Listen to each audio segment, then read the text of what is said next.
Kalaboso naman ang dalawang tulak ng ilegal na droga sa ikinisang buy-bust operation ng pulisya sa Daet, Camarines Norte. Police Staff Sergeant Mercolito Lavendino Jr. sa balita. Matagumpay na naaresto ang dalawang individual sa ikinasang buy-bust operation ng pinagsamang puwersa ng Daet Municipal Police Station, Provincial Intelligence Unit, Police Provincial Drugs Enforcement Camarines Norte at Philippine Drug Enforcement Agency Regional Office 5 sa Barangay 1 Daet, Camarines Norte. Kinilala ang mga sospek bilang isang 38 anyos na babae, dalaga, walang trabaho at residente ng Barangay 3 Daet, Camarines Norte at isang 47 anyos na lalaki, walang trabaho at residente ng Barangay 1 Daet, Camarines Norte.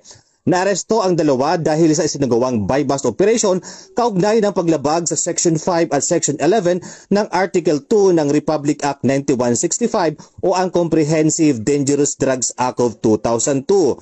Nakumpiska mula sa mga sospek ang siyam na heat sealed transparent plastic sachet na naglalaman ng white crystalline substance na pinaghihinilaang shabu, isang tunay na 500 peso bill at 11 piraso ng heat sealed transparent plastic sachet na naglalaman ng pinaghihinilaang shabu mula sa isa sa mga sospek. Ang kabuang timbang ng nakumpiskang droga ay humigit kumulang 4 na gramo na may tinatayang market value na 27,000 pesos.